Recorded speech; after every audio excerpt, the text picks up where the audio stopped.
ಶ್ರೀ ಗುರುಭ್ಯೋ ನಮಃ. ಇದು ಹರಿಕಥಾಮೃತ ಸಾರದ 5ನೆಯ ವಿಭೂತಿ ಸಂಧಿ. ಅದರಲ್ಲಿ 25ನೇ ಪದ್ಯ ಈ ಹಿಂದೆ ಸಮಾಪ್ತಿಯನ್ನು ಕಂಡಿತ್ತು. ಮನುಷ್ಯ ಸಾಧಕನಾಗಿ ತನ್ನ ಜೀವನದಲ್ಲಿ ನಿತ್ಯ ಮಾಡಿಕೊಳ್ಳಬೇಕಾದಂಥ ಅನುಸಂಧಾನಗಳನ್ನು ದಾಸರು ವರ್ಣನೆ ಮಾಡ್ತಿದ್ದಾರೆ. ಭವವೆನಿಪ ವನಧಿಯೊಳು ಕರ್ಮ ಪ್ರವಾಹದೊಳು ಸಂಚರಿಸುತ್ತಿಹ ದೇಹವೇ ಸುನಾವೆಯ ಮಾಡಿ ತನ್ನವರಿಂದ ಒಡಗೂಡಿ ದಿವಸಗಳಲ್ಲಿ ಲಕ್ಷ್ಮೀಧವನು ಕ್ರೀಡಿಪನೆಂದು ಚಿಂತಿಸೆ ಪವನನಯ್ಯ ಭವಾಬ್ಧಿ ದಾಟಿಸಿ ಪರಮಸುಖವಿವ. ಸಂಸಾರ ಅಂತನ್ನೋದು ಒಂದು ದೊಡ್ಡದಾದಂತಹ ಸಾಗರ. ಈ ಸಾಗರದಲ್ಲಿ ನಮ್ಮ ಈ ಶರೀರ ಸಂಚಾರ ಮಾಡ್ತಿದೆ. ಸಂಸಾರ ಅನ್ನೋದು ದೊಡ್ಡ ಸಾಗರ. ಅದರಲ್ಲಿ ಕರ್ಮ ಅಂತನ್ನೋದೇ ಒಂದು ಪ್ರವಾಹ. ಕರ್ಮಕ್ಕನುಸಾರವಾಗಿ ಮನುಷ್ಯ ಬೇರೆ ಬೇರೆ ದೇಹಗಳನ್ನು ಪಡ್ಕೊಳ್ತಿರ್ತಾನೆ. ಅದರಂತೆ ಪ್ರವಾಹಕ್ಕನುಸಾರವಾಗಿ ದೋಣಿ ಸಂಚಾರ ಮಾಡ್ತಿರ್ತದೆ. ಹಾಗಾಗಿ ಕರ್ಮವೆಂಬ ಪ್ರವಾಹದಲ್ಲಿ ಸಂಚಾರ ಮಾಡ್ತಿರುವಂತಹ ಈ ದೇಹ ಏನಿದೆ, ಇದನ್ನ ನಾವೆಗೆ ಹೋಲಿಕೆ ಮಾಡಿದ್ದಾರೆ. ಪರಮಾತ್ಮ ಈ ನಾವೆಯಲ್ಲಿ ವಿಹಾರ ಮಾಡಲಿಕ್ಕೆ ಹೊರಟಿರುವಂತಹ ಒಬ್ಬ ಅಧಿಪತಿ. ತನ್ನವರನ್ನು ಒಡೆಗೂಡಿಕೊಂಡು ತನ್ನ ಪರಿವಾರ, ತನ್ನ ಅಂಗ ದೇವತೆಗಳು, ತನ್ನ ಸೇವಕರು ಇವರು ಒಡಗೂಡಿ ಲಕ್ಷ್ಮೀಪತಿಯಾದಂತಹ ನಾರಾಯಣ ಪ್ರತಿನಿತ್ಯ ಆ ಸಂಸಾರದಲ್ಲಿ ಸಂಚಾರ ಮಾಡ್ತಿರ್ತಾನೆ. ಹೀಗೆ ತಿಳ್ಕೊಳ್ಬೇಕು ಮನುಷ್ಯ. ತನಗೆ ದೊರೆತಿರುವಂತಹ ಈ ದೋಣಿ ಏನಿದೆ, ದೋಣಿ ಪರಮಾತ್ಮನ ವಿಹಾರಕ್ಕೆ ಆಶ್ರಯ ಆದಂಥ ಒಂದು ಸಾಧನ ಅಂತ ತಿಳ್ಕೊಳ್ಬೇಕು. ಹೀಗೆ ತಿಳ್ಕೊಂಡ್ರೆ ಈ ಸಂಸಾರ ಅನ್ನುವ ಸಮುದ್ರವನ್ನು ದಾಟಿಸ್ತಾನೆ ಪರಮಾತ್ಮ. ಪವನನಯ್ಯ ಭವಾಬ್ಧಿ ದಾಟಿಸಿ ಪರಮ ಸುಖವೀವ. ನಮ್ಮ ಸುಖಕ್ಕೆ ಆಶ್ರಯವಾಗಿ, ನಮ್ಮ ಸುಖಕ್ಕೆ ಸಾಧನವಾಗಿ ದೊರೆತಂತಹ ಶರೀರ ಇದು ಅಂತ ತಿಳಿದುಕೊಂಡು ಮನುಷ್ಯ ಮೈ ಬರಿಬಾರದು. ಸುಖ ದುಃಖಗಳು ಎರಡೇನು ಬಂದಿರ್ತವೆ, ಅವುಗಳನ್ನು ಕರ್ಮದ ಪ್ರವಾಹಕ್ಕನುಸಾರವಾಗಿ ಬಂದದ್ದು ಮತ್ತು ಆ ಪ್ರವಾಹದಲ್ಲಿ ತೇಲ್ತಾ ಇರುವಂತಹ ನಮ್ಮ ಶರೀರ ಏನಿದೆ, ಇದೊಂದು ದೋಣಿ, ಅದು ಪರಮಾತ್ಮನ ಸಾಧನ ಅಂತ ತಿಳಿದುಕೊಂಡ್ಬಿಟ್ರೆ ಆಗ ಪರಮಾತ್ಮ ಸುಲಭವಾಗಿ ನಮ್ಮ ಈ ಸಂಸಾರ ಸಾಗರದಿಂದ ನಮ್ಮನ್ನು ದಾಟಿಸ್ತಾನೆ.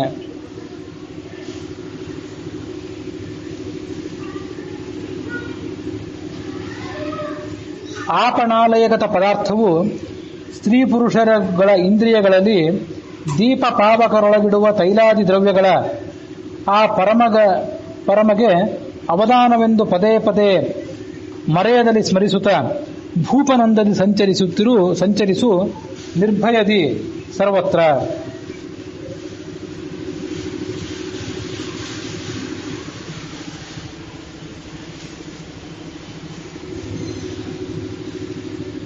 ಜಗತ್ತಿನಲ್ಲಿ ನಮಗೆ ಅನೇಕ ಸಂಗತಿಗಳು, ನಮ್ಮ ಸುತ್ತಮುತ್ತಲು ಅನೇಕ ವಸ್ತುಗಳು ನಮ್ಮ ಕಣ್ಣೆದುರಿಗೆ ಕಾಣ್ತಿರ್ತವೆ. ಅವುಗಳನ್ನೆಲ್ಲ ಯಾವ ಥರ ಭಾವಿಸಬೇಕು, ಅವು ನಮಗೆ ಸಂಸಾರದಲ್ಲಿ ಬಂಧಕ್ಕಾಗದೇ ಇರುವಂತೆ ಹೇಗೆ ಎಚ್ಚರದಿಂದಿರಬೇಕು ಅಂತ ಅನ್ನೋದನ್ನು ಈಗ ಈ ಪದ್ಯದಲ್ಲಿ ಹೇಳ್ತಾರೆ. 27ನೇ ಪದ್ಯದಲ್ಲಿ ಆಪಣ ಆಲಯಗತ ಪದಾರ್ಥವು. ಆಪಣ ಅಂದರೆ ಅಂಗಡಿ, ಆಲಯ ಅಂದರೆ ಮನೆ. ಇವುಗಳಲ್ಲಿರುವಂಥ ಎಲ್ಲ ವಸ್ತುಗಳು, ಕೆಲವು ವಸ್ತುಗಳು ನಮ್ಮ ಮನೆಯಲ್ಲಿರ್ತವೆ, ಮನೆಯಲ್ಲಿ ಇಲ್ಲದೇ ಇರುವಂತಹ ಅದೆಷ್ಟೋ ವಸ್ತುಗಳು ಅಂಗಡಿಯಲ್ಲಿರ್ತವೆ. ಈ ಎಲ್ಲ ವಸ್ತುಗಳು.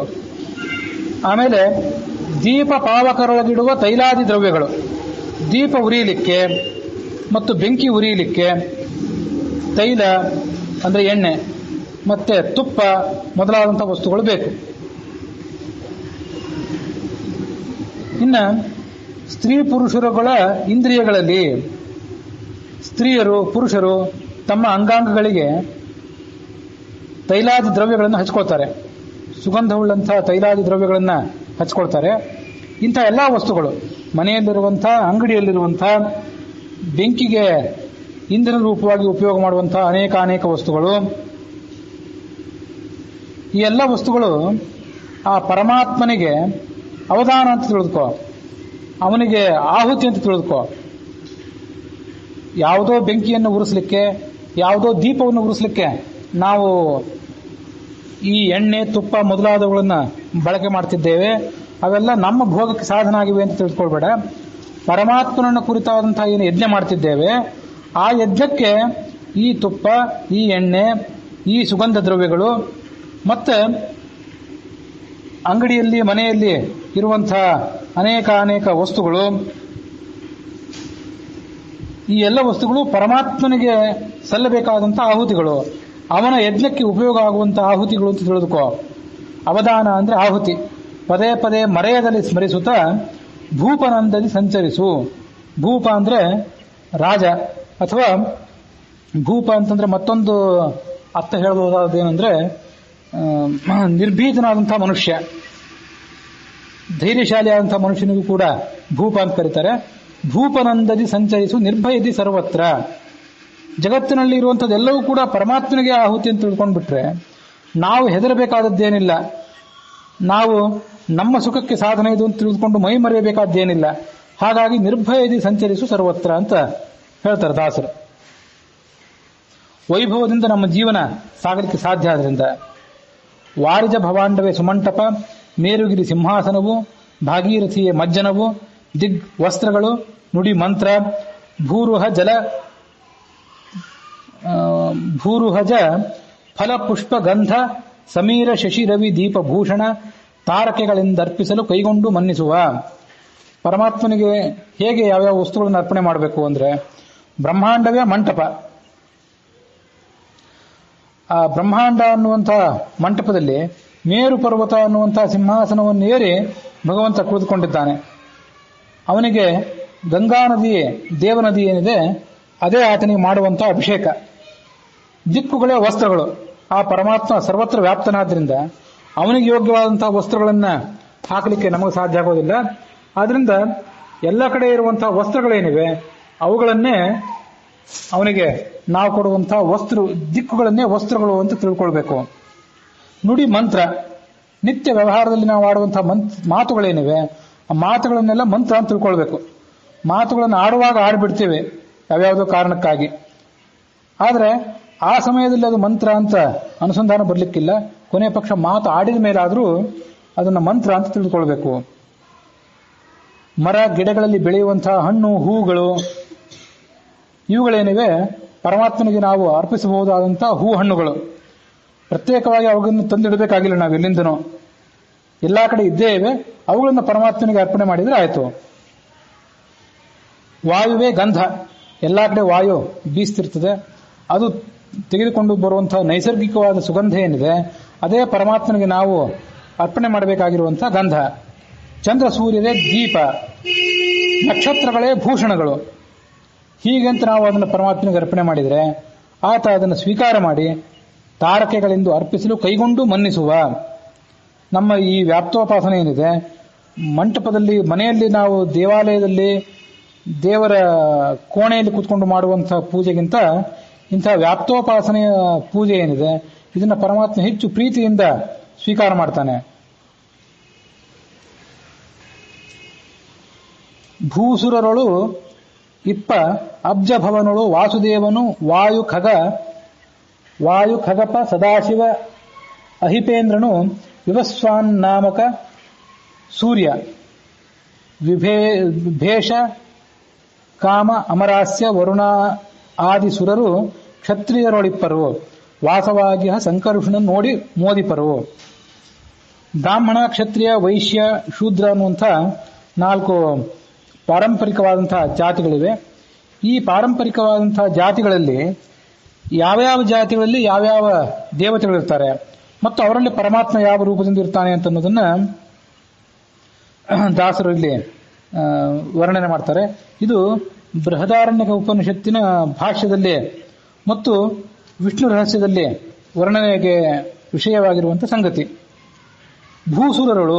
ಭೂಸುರರು ಅಂತ ಕರೀತಾರೆ ಬ್ರಾಹ್ಮಣರನ್ನ.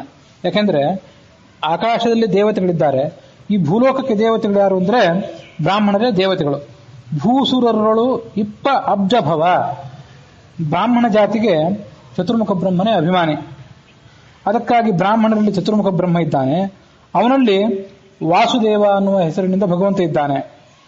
ಮುಂದೆ ವಾಯು, ಗರುಡ, ಶಿವ, ಶೇಷ, ಇಂದ್ರ, ಸೂರ್ಯ ಇವರೆಲ್ಲರೂ ಕೂಡ ಕ್ಷತ್ರಿಯರಲ್ಲಿದ್ದಾರೆ. ಅವರಲ್ಲಿ ಸಂಕರ್ಷಣ ಅನ್ನುವಂಥ ರೂಪದ ಪರಮಾತ್ಮ ಇದ್ದಾನೆ. ಆ ಪರಮಾತ್ಮನ ಸನ್ನಿಧಾನವನ್ನ ಅಲ್ಲಿ ಕಂಡು ಜ್ಞಾನಿಗಳಾದವರು ಸಂತೋಷ ಪಡ್ತಾರೆ.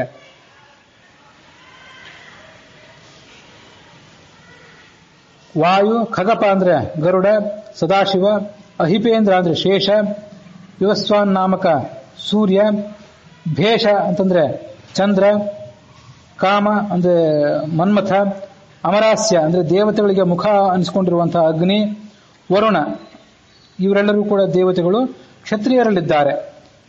ವರುಣಾದೀಶ್ವರರು ಕ್ಷತ್ರಿಯರೊಳಿಪ್ಪರು, ವಾಸವಾಗಿ ಸಂಕರುಷಣನು ನೋಡಿ ಮೋದಿಪರು. ಅವರೊಳಗೆ ಸಂಕರ್ಷಣ ಅನ್ನುವಂತಹ ರೂಪದಿಂದ ಪರಮಾತ್ಮ ಇದ್ದಾನೆ. ಅವನ ಸನ್ನಿಧಾನವನ್ನು ಕಂಡು ಜ್ಞಾನಿಗಳಾದವರು ಸಂತೋಷ ಪಡ್ತಾರೆ.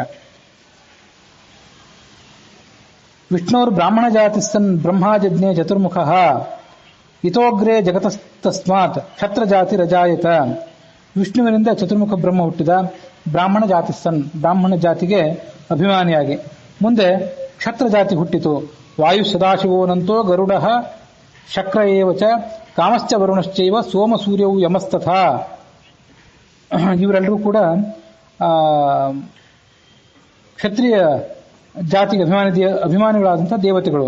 ಏವಮಾದ್ಯಾಹ ಕ್ಷತ್ರಿಯಾಸ್ತು ದೇವಾನಾಂ ಬ್ರಹ್ಮನಿರ್ಮಿತಾಹ. ವಾಮನ ಪುರಾಣದಲ್ಲಿ ಬಂದಂತಹ ಮಾತು ಬೃಹದಾರಣ್ಯಕ ಭಾಷ್ಯದಲ್ಲಿ ಉದಾಹರಣೆಗೆ ವಿಷಯ ಆಗಿರುವಂತಹ ಮಾತಿದು.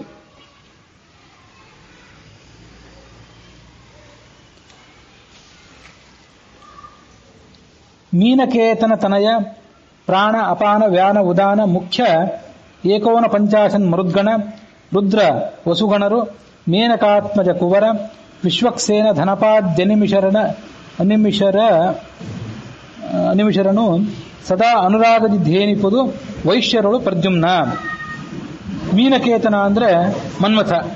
ಆ ಮೀನಕೇತನಾದಂತಹ ಮನ್ಮಥನ ಮಗನೇ ಅನಿರುದ್ಧ.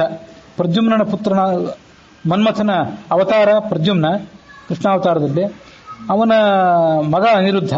ಹಾಗಾಗಿ ಮೀನಕೇತನ ತನಯ ಅಂದ್ರೆ ಅನಿರುದ್ಧ. ಮುಂದೆ ಪ್ರಾಣ ಅಪಾನ ವ್ಯಾನ ಉದಾನ ಮುಖ್ಯರಾದಂತಹ ಏಕೋನ ಪಂಚಾಶನ್ ಮರುದ್ಗಣಗಳು, 49 ಜನ ಮರುದ್ಗಳಿದ್ದಾರೆ. 11 ಜನ ರುದ್ರಗಣದಲ್ಲಿದ್ದಾರೆ, 8 ಜನ ವಸುಗಣದಲ್ಲಿದ್ದಾರೆ.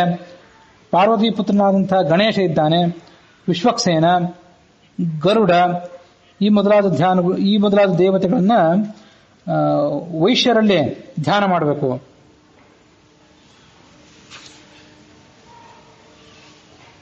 ಅವರಲ್ಲಿ ಪ್ರದ್ಯುಮ್ನ ಅನ್ನುವ ಹೆಸರಿನಿಂದ ಭಗವಂತ ವಾಸ ಮಾಡಿಕೊಂಡಿದ್ದಾನೆ.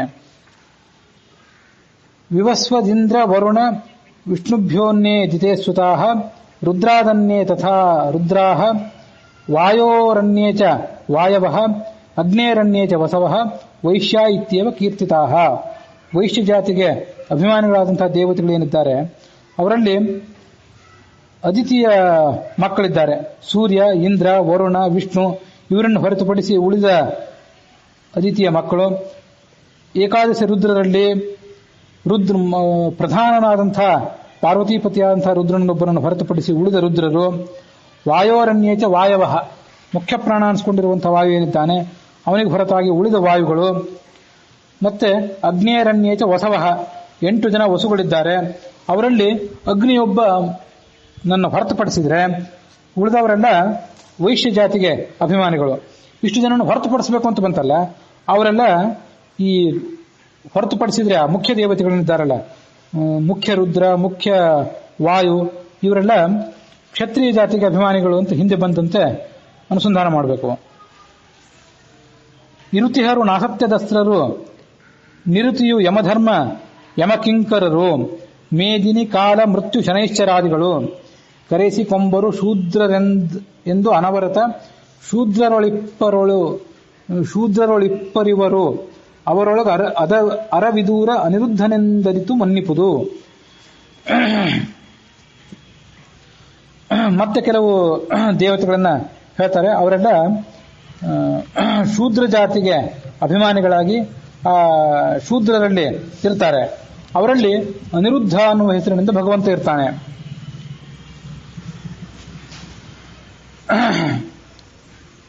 ಅಶ್ವಿನಿ ದೇವತೆಗಳು ನಿವೃತ್ತಿ ಅಂದ್ರೆ ನೈಋತ್ಯ ದಿಕ್ಕಿನ ಅಭಿಮಾನಿ.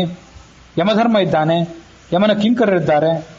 ಭೂದೇವಿ ಇದ್ದಾಳೆ, ಕಾಲ, ಮೃತ್ಯುದೇವತೆ, ಶನೈಶ್ಚರ ಇವರನ್ನೆಲ್ಲ ಶೂದ್ರ ಜಾತಿಯಲ್ಲಿ ಇರುವಂತಹ ವ್ಯಕ್ತಿಗಳು ಅಂತ ತಿಳ್ಕೊಳ್ಬೇಕು.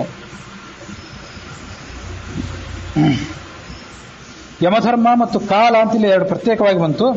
ಈ ಯಮ ಮತ್ತು ಕಾಲ ಇವೆರಡೂ ಕೂಡ ಆ ಯಮನದ್ದೇ ಆದಂತಹ ಎರಡು ಪ್ರತ್ಯೇಕ ರೂಪಗಳು ಅಂತ ತಿಳ್ಕೊಳ್ಬೇಕು. ಮೃತ್ಯು ಅಂತಿದೆ. ಮೃತ್ಯು ಅಂದ್ರೆ ಸಾವಿಗೆ ಅಭಿಮಾನಿಯಾದಂತಹ ಮತ್ತೊಂದು ರೂಪ ಅಂತ, ಮತ್ತೊಂದು ದೇವತೆ ಅಂತ, ಹೀಗೆ ವ್ಯತ್ಯಾಸವಾಗಿ ಅನುಸಂಧಾನ ಮಾಡ್ಕೊಳ್ಬೇಕು. ಇವೆಲ್ಲ ದೇವತೆಗಳು ಆ ಶೂದ್ರ ಜಾತಿಯಲ್ಲಿ ವಾಸ ಮಾಡಿಕೊಂಡಿದ್ದಾರೆ. ಕೆಲವು ದೇವತೆಗಳು, ಅಶ್ವಿನಿ ಮೊದಲಾದಂತಹ ಇಂಥ ಕೆಲವು ದೇವತೆಗಳು ವೈಶ್ಯ ಜಾತಿಗೂ ಮತ್ತು ಶೂದ್ರ ಜಾತಿಗೂ, ಹೀಗೆ ಎರಡೆರಡು ಜಾತಿಗಳಿಗೆ ಅಭಿಮಾನಿಗಳಾದಂತಹ ದೇವತೆಗಳು ಇರ್ತಾರೆ. ಹಾಗಾಗಿ ಯಾವುದಾದರೂ ಗ್ರಂಥಗಳಲ್ಲಿ ಪರಸ್ಪರ ವಿರೋಧ ಬಂದರೆ ಆ ವಿರೋಧವನ್ನ ಈ ಎರಡೂ ಜಾತಿಗಳಿಗೂ ಅವರು ಅಭಿಮಾನಿಗಳಾಗಿದ್ದಾರೆ ಅಂತ ತಿಳಿದುಕೊಂಡು ಆ ವಿರೋಧವನ್ನು ಪರಿಹಾರ ಮಾಡಿಕೊಳ್ಬೇಕು. ಇವರಲ್ಲಿ ಅನಿರುದ್ಧ ಅನ್ನುವಂತಹ ರೂಪದ ಪರಮಾತ್ಮ ಇದ್ದಾನೆ ಅಂತ ತಿಳ್ಕೊಳ್ಬೇಕು. ಇಂಥವನ್ನೆಲ್ಲ ಯಾಕೆ ಹೇಳ್ತಾರೆ ಅಂತಂದ್ರೆ, ಯಾರು ಶ್ರೇಷ್ಠರಾದಂತಹ ಜ್ಞಾನಿಗಳಾದಂತಹ ವಿದ್ವಾಂಸರು, ಬ್ರಾಹ್ಮಣರು ಇಂಥವ್ರಿಗೆಲ್ಲ ನಮಸ್ಕಾರ ಮಾಡುವಂತಹ ಪ್ರಸಂಗ ಇತ್ಯಾದಿಗಳು ಬಂದಾಗ ಅವರಲ್ಲಿ ಚತುರ್ಮುಖನನ್ನ ಮತ್ತು ಅವರಲ್ಲಿ ನಾರಾಯಣ ರೂಪದಂಥ ಪರಮಾತ್ಮನನ್ನ ಅನುಸಂಧಾನ ಮಾಡಬೇಕು. ಹೀಗೆ ಅನುಸಂಧಾನ ಮಾಡಿಕೊಂಡು ನಮಸ್ಕಾರ ಮಾಡಿದರೆ ಆ ಅಂತರ್ಯಾಮಿಗೆ ಏನು ನಮಸ್ಕಾರ ಸಲ್ಲುತ್ತದೆ ಅದು ಹೆಚ್ಚು ಸಾರ್ಥಕ ಆಗ್ತದೆ ಅಂತ ಆ ನಮಸ್ಕಾರ ಮಾಡುವ ಸಂದರ್ಭದಲ್ಲಿ ತಿಳ್ಕೊಳ್ಬೇಕು. ವೀತಭಯ ನಾರಾಯಣ ಚತುಷ್ಪಾತ್ ತಾನೆಂದೆನಿಸಿ ತತ್ತಜ್ಜಾತಿ ಧರ್ಮ ಸುಕರ್ಮಗಳ ತಾ ಮಾಡಿಸುವ ಚೇತನದ ಒಳ ಹೊರಗೆ ಓತಪ್ರೋತನಾಗಿದ್ದು ಎಲ್ಲರಿಗೆ ಸಂಪ್ರೀತಿಯಲ್ಲಿ ಧರ್ಮಾರ್ಥ ಕಾಮಾದಿಗಳು ಕೊಡುತ್ತಿಹನು. ವೀತಭಯ, ವೀತಭಯ ಅಂದ್ರೆ ನಿರ್ಭಯ ಅಂತ ಅರ್ಥ. ವಿದ್ವತ್ತಮೋ ವೀತಭಯ ಪುಣ್ಯಶ್ರವಣ ಕೀರ್ತನ ಅಂತ ಭಗವಂತನ ವಿಷ್ಣು ಸಹಸ್ರನಾಮದಲ್ಲಿ ಬಂದಂತ ಒಂದು ಹೆಸರು. ಹಾಗಾಗಿ ವೀತ ಭಯ, ಭಯ ಅಂದ್ರೆ ಅಂಜಿಕೆ, ಎಲ್ಲರಿಗೂ ಗೊತ್ತಿರುವಂಥದ್ದು. ವೀತ ಅಂದ್ರೆ ಪರಿಹಾರಗೊಂಡದ್ದು ಅಂತ ಅರ್ಥ. ಹಾಗಾಗಿ ವೀತ ಭಯ ಅಂತಂದ್ರೆ ನಿರ್ಭಯ, ಜಗತ್ತಿನಲ್ಲಿ ಆತ ಯಾರಿಗೂ ಹೆದರಬೇಕಾಗಿಲ್ಲ.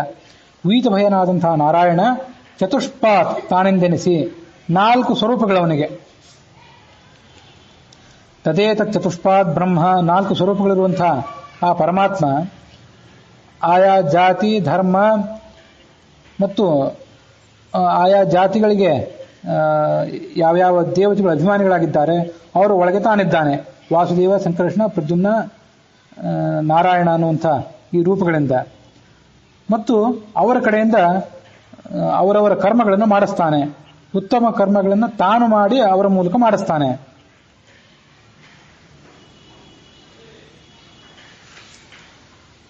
ಚೇತನದ ಒಳ ಹೊರಗೆ ಓತಪ್ರೋತನಾಗಿದ್ದಾನೆ. ಎಲ್ಲಾ ಜೀವಿಗಳ ಒಳಗೂ ಇದ್ದಾನೆ, ಹೊರಗೂ ಇದ್ದಾನೆ. ಇದ್ದುಕೊಂಡು ಅವರ ಕಡೆಯಿಂದ ಕೆಲಸಗಳನ್ನು ಮಾಡಿಸ್ತಾನೆ. ಓತಪ್ರೋತನಾಗಿದ್ದು ಎಲ್ಲರಿಗೂ ಸಂಪ್ರೀತಿಯಲ್ಲಿ, ತುಂಬಾ ಪ್ರೀತಿಯಿಂದ, ತನ್ನವರು ಅನ್ನುವಂತಹ ಒಂದು ಭಾವನೆಯಿಂದ ಧರ್ಮ ಅರ್ಥ ಕಾಮ ಮತ್ತು ಮೋಕ್ಷಗಳನ್ನ ಅವರಿಗೆ ಕೊಡ್ತಾನೆ. ಧರ್ಮಾರ್ಥ ಕಾಮಾದಿಗಳ ಕೊಡುತ್ತಿಹನು. ನಿಧನ ಧನದ ವಿಧಾತ ವಿಗತಾಭ್ಯಧಿಕ ಸಮವರ್ತಿ ಸಾಮಗ ತ್ರಿದಶಗಣ ಸಂಪೂಜ್ಯ ತ್ರಿಕಕುದ್ಧಾಮ ಶುಭನಾಮ ಮಧುಮಥನ ಭೃಗುರಾಮ ಘೋಟಕ ವದನ ಸರ್ವ ಪದಾರ್ಥದಳು ತುಂಬಿ ಮೊದಲು ತುಂಬಿಹನೆಂದು ಚಿಂತಿಸಿದರೂ ಬಿಂಬರೂಪದಲ್ಲಿ. ಈ ಹರಿಗೆ ಅನೇಕಾನೇಕ ಹೆಸರುಗಳು. ಅನಾಧಿನಿಧನೋ ಧಾತ ವಿದಾತ ಧಾತುರುತ್ತಮ ಅಂತ ವಿಷ್ಣು ಸಹಸ್ರನಾಮ. ಅದರಲ್ಲಿ ನಿಧನ ಅಂತ ಒಂದು ಹೆಸರು, ಧನದ ಇತ್ಯಾದಿ ಹೆಸರುಗಳು ಅವನಿಗೆ ಇದ್ದದ್ದು. ಸರ್ವಾಧಾರ ಅಂತ ಕರೀತಾರೆ, ವಿಧಾತ ಅಂತ ಕರೀತಾರೆ, ಸಮಾಧಿಕ ರಹಿತ ಅಂತ ಕರೀತಾರೆ, ಸಮವರ್ತಿ ಸಾಮಗ, ದೇವತಾಗಣಗಳಿಂದ ಪೂಜ್ಯನಾದವನು, ತ್ರಿಕಕುದ್ಧಾಮ ಅಂತ ಕರೀತಾರೆ, ಶುಭನಾಮ. ಆತನ ಎಲ್ಲಾ ನಾಮಗಳೇನಿವೆ ಮಂಗಳಕರವಾದದ್ದು, ಪವಿತ್ರಗಳಾದದ್ದು. ಅವನೇ ಮಧುಸೂದನ, ಅವನೇ ಪರಶುರಾಮ. ಹಯಗ್ರೀವ ರೂಪದ ಆತನೇ ಎಲ್ಲಾ ಪದಾರ್ಥಗಳಲ್ಲೂ ಒಳಗೆ ಹೊರಗೆ ವ್ಯಾಪಿಸಿಕೊಂಡಿದ್ದಾನೆ. ಬಿಂಬ ರೂಪದಲ್ಲಿ ಎಲ್ಲಾ ಕಡೆ ಇದ್ದು ಅವರವರ ಚಟುವಟಿಕೆಗಳನ್ನು ಆತ ಮಾಡಿಸ್ತಾನೆ. ಅವನಿಗೆ ನಿಧನ ಅಂತ ಯಾಕೆ ಕರೀತಾರೆ ಅಂತಂದ್ರೆ, ಎಲ್ಲವನ್ನೂ ತನ್ನೊಳಗೆ ಆತ ಇಟ್ಕೊಂಡಿದ್ದಾನೆ. ತನ್ನೊಳಗೆ ಇಟ್ಕೊಂಡಿದ್ದರಿಂದ ಅವನಿಗೆ ನಿಧನ ಅನ್ನುವಂಥ ಹೆಸರು.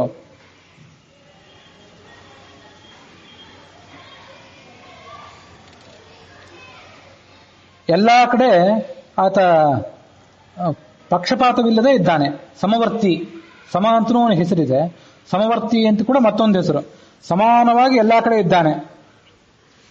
ಎಲ್ಲಾ ಕಡೆ ಇದ್ದು ಅವರವರ ಕಡೆಯಿಂದ ಆಯಾ ಕೆಲಸಗಳನ್ನು ಮಾಡಿಸ್ತಾನೆ. ಅದಕ್ಕಾಗಿ ಆತ ಸಮವರ್ತಿ. ಧನದ ಅಂತ ಮತ್ತೊಂದು ರೂಪ. ಧನದ ಅಂದ್ರೆ ಸಂಪತ್ತನ್ನ ಕೊಡುವಂಥ ರೂಪ. ಸರ್ವಾಧಾರಕ, ಜಗತ್ತೆಲ್ಲದಕ್ಕೂ ಆತ ಆಧಾರನಾಗಿದ್ದಾನೆ. ನಿಧನ, ಧನದ ವಿಧಾತ.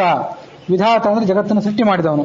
ವಿಗತಾಭ್ಯಧಿಕ ಸಮ, ಅವನಿಗೆ ಸಮಾನರಾದವರು ಇಲ್ಲ, ಅವನನ್ನು ಮೀರಿಸಿದವರು ಇಲ್ಲ. ಅದಕ್ಕಾಗಿ ಆತನನ್ನ ವಿಗತ ಅಭ್ಯಧಿಕ ಸಮ ಅಂತ ಕರೀತಾರೆ, ಸಮವರ್ತಿ. ಮುಂದೆ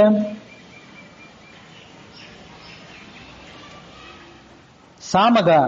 ಸಾಮಗ ಅಂತ ಯಾಕೆ ಕರೀತಾರೆ ಅಂತಂದ್ರೆ ಎಲ್ಲಾ ಕಡೆ ರಮಾ ಸಮೇತನಾಗಿ ವಾಸ ಮಾಡಿಕೊಂಡಿದ್ದಾನೆ. ಆ ಕಾರಣಕ್ಕಾಗಿ ಆತನನ್ನ ಸಾಮಗ ಅಂತ ಕರೀತಾರೆ. ಸಮವರ್ತಿ, ಸಾಮಗ. ತ್ರಿದಶ ಗಣ ಸಂಪೂಜ್ಯ. ತ್ರಿದಶರು ಅಂದ್ರೆ ದೇವತೆಗಳು, ಅವರ ಗಣ ಅಂದ್ರೆ ಗುಂಪು, ಅದರಿಂದ ಪೂಜ್ಯನಾದವನು. ತ್ರಿಕಕುದ್ಧಾಮ, 3 ಲೋಕಗಳೇ ಆತನಿಗೆ ಮನೆಗಳು. ಅದಕ್ಕಾಗಿ ಆತನನ್ನು ತ್ರಿಕಕುದ್ಧಾಮ ಅಂತ ಕರೀತಾರೆ.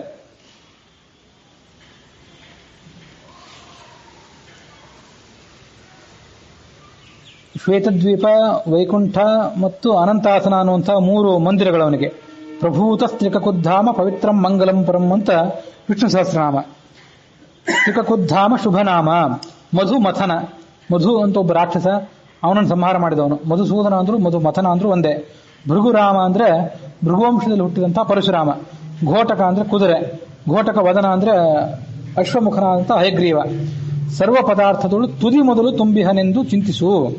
ಎಲ್ಲಾ ಕಡೆ ಆತ ತುಂಬಿಕೊಂಡಿದ್ದಾನೆ, ಎಲ್ಲಾ ಕಡೆ ಇದ್ದಾನೆ ಅಂತ ತಿಳಿದುಕೋ. ಬಿಂಬರೂಪದಲ್ಲಿ ಹೇಗಿದ್ದಾನೆ ಅಂದ್ರೆ ಬಿಂಬರೂಪದಲ್ಲಿದ್ದು ಎಲ್ಲರ ಕಡೆಯಿಂದ ಆಯಾ ಕೆಲಸಗಳನ್ನು ಮಾಡಿಸ್ತಾನೆ. ಕನ್ನಡಿಯ ಕೈಬಿಡಿದು ನೋಡಲು ತನ್ನಿರವು ಸವ್ಯಾಪ ಸವ್ಯದಿ ಕಣ್ಣಿಗೊಪ್ಪುವ ತೆರದಿ ಅನಿರುದ್ಧನಿಗೆ ಈ ಜಗವು ಭಿನ್ನ ಭಿನ್ನವೇ ತೋರುತ್ತಿಪ್ಪದು. ಜನ್ಯವಾದುದರಿಂದ ಪ್ರತಿಬಿಂಬಕ್ಕೆ ಅನ್ನಮಯಗಾನೆಂದು ಎಂದರಿದು ಪೂಜಿಸಲು ಕೈಗೊಂಬ. ಆ ಭಗವಂತನನ್ನ ನಾವು ಹೇಗೆ ಪೂಜೆ ಮಾಡಬೇಕು, ಅವನ್ ಯಾವ ಥರ ಆರಾಧನೆ ಮಾಡಬೇಕು ಅಂತಂದ್ರೆ, ಅನ್ನಮಯ ಅಂತ ತಿಳಿದುಕೊಂಡು ಅನ್ನಮಯ, ಪ್ರಾಣಮಯ ಇತ್ಯಾದಿ ರೂಪಗಳಿಂದ ಆ ಭಗವಂತ ಎಲ್ಲಾ ಕಡೆ ಇದ್ದಾನೆ ಅಂತ ತಿಳ್ಕೊಳ್ಬೇಕು. ಆ ಭಗವಂತನಿಗೆ ನಾನು ಪ್ರತಿಬಿಂಬ ಅಂತ ತಿಳ್ಕೊಳ್ಬೇಕು. ನಾನೇನಾಗಬೇಕು ಭಗವಂತನಿಗೆ? ಭಗವಂತನಿಗೂ ನನಗೂ ಇರುವಂತಹ ಮುಖ್ಯವಾದ ಸಂಬಂಧ ಏನು ಅಂತಂದ್ರೆ, ಅವನು ಬಿಂಬ, ನಾವು ಪ್ರತಿಬಿಂಬ ಅಂತ ಅನ್ನೋದೇ ಮುಖ್ಯವಾದ ಸಂಬಂಧ. ಆ ಬಿಂಬ ಪ್ರತಿಬಿಂಬ ಅಂತ ಅನ್ನೋದನ್ನ ಈ 34 ಮತ್ತು 35ನೇ ಪದ್ಯಗಳಲ್ಲಿ ಸ್ವಲ್ಪ ಶಾಸ್ತ್ರೀಯ ಪ್ರಮಾಣಗಳ ಪುರಸ್ಸರವಾಗಿ ದಾಸರು ವಿವರಣೆ ಮಾಡ್ತಾರೆ. ಈ ಜಗತ್ತು ಪರಮಾತ್ಮನ ಎದುರಿಗಿದೆ. ಪರಮಾತ್ಮನಿಗೆ ಅದು ಹೇಗೆ ಕಾಣಿಸ್ತದೆ ಅಂತಂದ್ರೆ, ನಾವು ನಮ್ಮ ಎದುರಿಗೆ ಒಂದು ಕನ್ನಡಿ ಹಿಡ್ಕೊಂಡು ನೋಡಿದರೆ ಅದು ಹೇಗೆ ಕಾಣಿಸ್ತದೋ ಹಾಗೆ ಪರಮಾತ್ಮನಿಗೆ ಈ ಜಗತ್ತು ಕಾಣಿಸ್ತದಂತೆ. ಕನ್ನಡಿಯ ಕೈ ಬಿಡಿದು ನೋಡಲು, ಎದುರಿಗೊಂದು ಕನ್ನಡಿ ಹಿಡಿದು ನೋಡಿದರೆ ತನ್ನಿರುವು ಸವ್ಯಾಪಿ ಸವ್ಯದಿ ಕಣ್ಣಿಗೊಪ್ಪುವ ತೆರದಿ. ನಮ್ಮ ಬಲಗಣ್ಣು ಆ ಕನ್ನಡಿಯಲ್ಲಿ ಎಡಗಡೆ ಇರ್ತದೆ, ಎಡಗಣ್ಣು ಬಲಗಡೆ ಇರ್ತದೆ. ಹೀಗೆ ನಮ್ಮ ಪ್ರತಿಯೊಂದು ಅಂಗಾಂಗಗಳು ಆ ಕನ್ನಡಿಯಲ್ಲಿ ಸ್ವಲ್ಪ ವಿರುದ್ಧವಾಗಿ ಎಡಕ್ಕೆ ಬಲಕ್ಕೆ ತೋರಿಸ್ತಿರ್ತವೆ.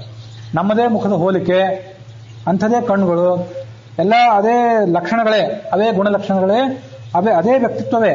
ಆದರೆ ಅದು ಎಡಬಲವಾಗಿ ತೋರುತ್ತದೆ. ಸವ್ಯಾಪ ಸವ್ಯದಿ ಕಣ್ಣಿಗೊಪ್ಪುವ ತೆರದಿ ಅನಿರುದ್ಧನಿಗೆ ಈ ಜಗವು.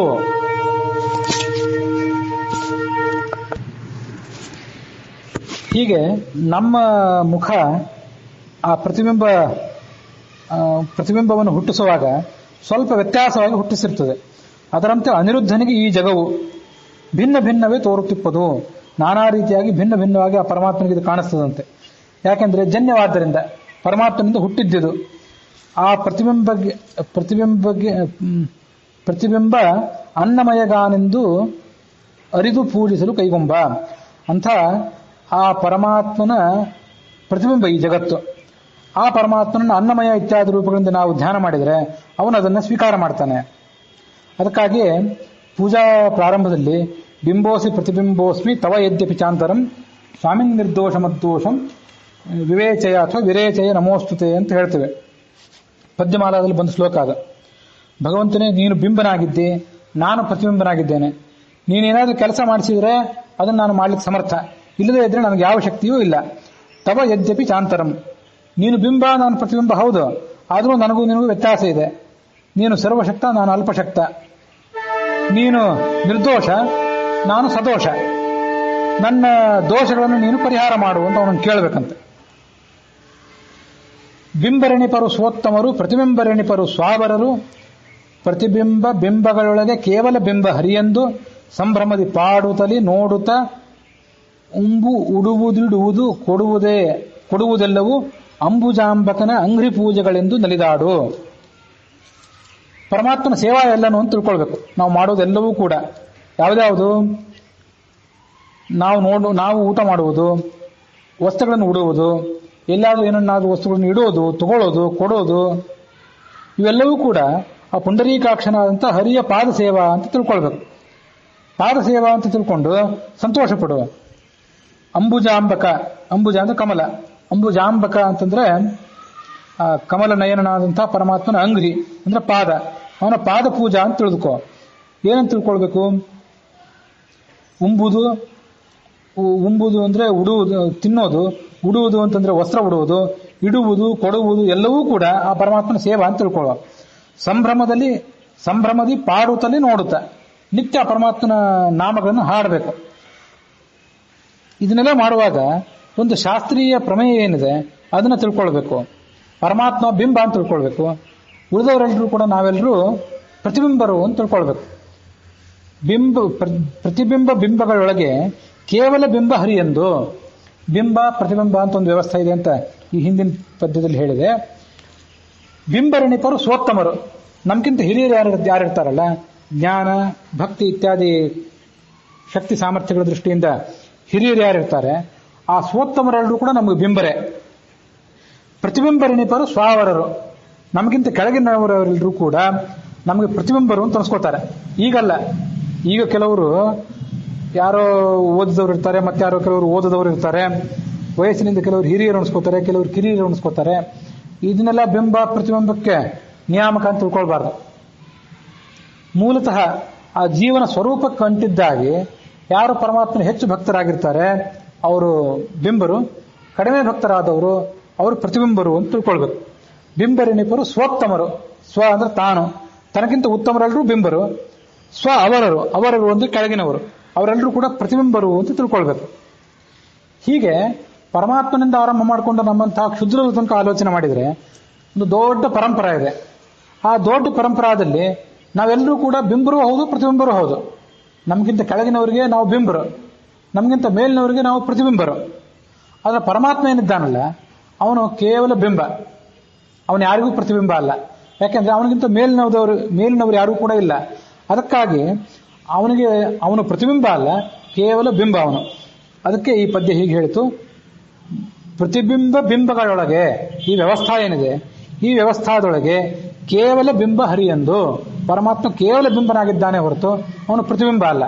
ನಮ್ಮಂಥವರು ಪ್ರತಿಬಿಂಬರಾಗಿದ್ದೇವೆ, ಮತ್ತೆ ಯಾರಿಗಾದ್ರೂ ಬಿಂಬರು ಆಗಿರಬಹುದು, ಇನ್ನೊಬ್ರು ಯಾರಿಗೂ ಬಿಂಬರಾಗಿದ್ದೇವೆ ಅಂತ ಬೀಗಬಾರ್ದು. ಪ್ರತಿಬಿಂಬರಂತೂ ಆಗಿದ್ದೇವೆ ಅಂತ ವಿನಮ್ರನಾಗಿ ಬದುಕಬೇಕು. ಇದಕ್ಕೆ ನೈತ್ಯಾನುಸಂಧಾನ ಅಂತ ಕರೀತಿರ್ತಾರೆ. ಮನುಷ್ಯ ತಾನು ಸಣ್ಣವನು, ತಾನು ಅನೇಕ ಪಾಪಗಳನ್ನು ಮಾಡಿದ್ದೇನೆ, ನನಗಿಂತ ಹಿರಿಯರಾದವರು ಜ್ಞಾನಭಕ್ತ ವೈರಾಗ್ಯದಾದಿಗಳಿಂದ ಜ್ಯೇಷ್ಠರಾದವರು ಅನೇಕ ಜನ ಇದ್ದಾರೆ ಅಂತ ತಿಳ್ಕೊಂಡು ಮನುಷ್ಯ ವಿನಮ್ರನಾಗಿ ಬದುಕಬೇಕು. ಅದನ್ನ ಇಂಥ ಅನುಸಂಧಾನ ಮಾಡ್ಕೊಳ್ಬೇಕು ಅಂತ ಈ ಪದ್ಯ ಹೇಳ್ತಿದೆ.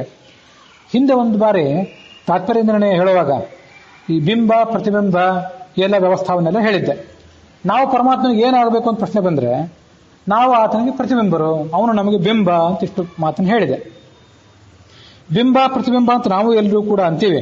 ಬಿಂಬೋಸಿ ಪ್ರತಿಬಿಂಬೋಸ್ಮಿ ಅಂತ ಪೂಜಾ ಕಾಲದಲ್ಲಿ ಅಂತೀವಿ. ಆ ನಾವು ಪರಮಾತ್ಮನಿಗೆ ಪ್ರತಿಬಿಂಬ ಅಂತ ಏನು ಅನ್ಕೋತೀವಲ್ಲ, ನಮಗೂ ಪರಮಾತ್ಮನಿಗೂ ಇರುವಂತಹ ಬಿಂಬ ಪ್ರತಿಬಿಂಬ ಸಂಬಂಧ ಅಂತ ಅನ್ನೋದು ಒಟ್ಟಾರೆ 3 ಥರದ್ದು. ಇಲ್ಲಿ 3 ಥರ ಅಂತ ಇಲ್ಲಿ ಹೇಳಲಿಲ್ಲ, ಆದರೆ ನ್ಯಾಯಸುಧಾದ ಮೂಲ ಅನುವ್ಯಾಖ್ಯಾನ ಏನಿದೆ ಅದನ್ನ, ಮತ್ತೆ ಉಪನಿಷತ್ತುಗಳು, ಕಾಠಕಾದ್ಯ ಉಪನಿಷತ್ತುಗಳು, ಮತ್ತು ತಾತ್ಪರ್ಯ ನಿರ್ಣಯ ಇತ್ಯಾದಿ ಅನೇಕ ಗ್ರಂಥಗಳನ್ನ ಅಭ್ಯಾಸ ಮಾಡಿ ನೋಡಿದ್ರೆ ಜೀವನಿಗೂ ಪರಮಾತ್ಮನಿಗೂ ಇರುವಂತಹ ಒಟ್ಟಾರೆ ಬಿಂಬ ಪ್ರತಿಬಿಂಬ ಸಂಬಂಧ ಅಂತ ಅನ್ನೋದು 3 ರೀತಿಯದ್ದು ಅಂತ ಗೊತ್ತಾಗ್ತದೆ. ಹಾಗಾಗಿ ಪೂಜಾ ಕಾಲದಲ್ಲಿ ಮತ್ತೆಲ್ಲ ಉಳಿದ ಕಾಲದಲ್ಲಿ ಪರಮಾತ್ಮನೇ ನೀನು ಬಿಂಬ, ನಾನು ಪ್ರತಿಬಿಂಬ ಅಂತ ಅವನ ಎದುರಿಗೆ ನಮ್ಮ ವಿನಯವನ್ನು ತೋಡ್ಕೊಳ್ಳುವಾಗ 3 ರೀತಿಯಾಗಿ ನಮಗೂ ಅವನಿಗೂ ಇರುವಂತಹ ಬಿಂಬ ಪ್ರತಿಬಿಂಬ ಸಂಬಂಧವನ್ನ ಮನುಷ್ಯ ಅನುಸಂಧಾನ ಮಾಡ್ಕೊಳ್ಬೇಕು. ಅದು ಯಾವುದು ಅಂತ ಈಗ ಹೇಳ್ತೇನೆ, ಅದನ್ನ ವಿಮರ್ಶೆ ಮಾಡಿ ನೋಡಿ ನೀವೆಲ್ಲರೂ ಕೂಡ. ತಾತ್ಪರ್ಯ ನಿರ್ಣಯ ಹೇಳುವಾಗ ಹೇಳಿದ್ದೆ, ತಾತ್ಪರ್ಯ ನಿರ್ಣಯದ 1ನೇ ಅಧ್ಯಾಯದಲ್ಲಿ ಆ ಮಾತು ಬಂದಿತ್ತು. ಪರಮಾತ್ಮ ಎಲ್ಲಿಗೂ ಕೂಡ ಬಿಂಬ. ಅಲ್ಲಿ ಬಿಂಬ ಅಂದ್ರೆ ಏನರ್ಥ? ಪರಮಾತ್ಮ ಎಲ್ಲರ ಹೃದಯ ಕಮಲದಲ್ಲಿ ಇರ್ತಾನಂತೆ. ಎಲ್ಲರ ಹೃದಯ ಕಮಲದಲ್ಲಿದ್ದು ಆತ ಚಟುವಟಿಕೆಗಳನ್ನು ಮಾಡ್ತಾನೆ. ಅವನು ಚಟುವಟಿಕೆ ಮಾಡಿದ್ದಕ್ಕಾಗಿಯೇ ನಮಗೂ ಕೂಡ ಚಟುವಟಿಕೆ ಮಾಡ್ಲಿಕ್ಕೆ ಸಾಧ್ಯ ಆಗ್ತದೆ. ತೊಗಲು ಗೊಂಬೆಗಳನ್ನು, ಸೂತ್ರದ ಗೊಂಬೆಗಳನ್ನು ಆಡಿಸುವವನು ಅವನೇನಾದ್ರೂ ಕೈಕಾಲುಗಳನ್ನು ಅಲ್ಲಾಡಿಸಿದ್ರೆ ಆ ಗೊಂಬೆ ಕೈಕಾಲು ಕೂಡ ಅಲ್ಲಾಡ್ತದೆ. ಅದರಂತೆ ಪರಮಾತ್ಮ ಎಲ್ಲರ ಹೃದಯದಲ್ಲೂ ಇದ್ದಾನೆ. ಅವನು ಚಟುವಟಿಕೆ ಮಾಡ್ತಾನೆ, ನಾವು ಮಾಡಿಸ್ತೇವೆ. ಅದಕ್ಕಾಗಿ ಅವನನ್ನು ಬಿಂಬ ಅಂತ ಕರಿತೇವೆ. ಬಿಂಬ ಅಂತ ಯಾಕೆ ಕರೀತಾರೆ? ಬಿಂಬ, ಛಾಯಾ ಅಂತ ಕೂಡ ಒಂದು ಶಬ್ದ ಇಲ್ಲಿ ಅನುವ್ಯಾಖ್ಯಾನದಲ್ಲಿ ಪ್ರಯೋಗ ಮಾಡ್ತಾರೆ. ಛಾಯಾ ಯಥಾ ಪುಂಸದೃಶಿ ಪುಮದೀನಾಚ ದೃಶ್ಯತೆ ಅಂತ ಹೇಳಿ. ಆ ಛಾಯಾ, ಬಿಂಬ, ಛಾಯಾ ಮತ್ತು ಪ್ರತಿಬಿಂಬ, ಪ್ರತಿರೂಪ ಮತ್ತು ವಿಶೇಷಕ ಅಂತ ಕೆಲವು ಕಡೆ ಶಬ್ದ ಪ್ರಯೋಗ ಮಾಡ್ತಾರೆ. ಇದಕ್ಕೆಲ್ಲದಕ್ಕೂ ಅರ್ಥ ಏನಂತಂದ್ರೆ ಅಧೀನ ಅಂತ ಅರ್ಥ. ಒಂದು ನೀರಿನ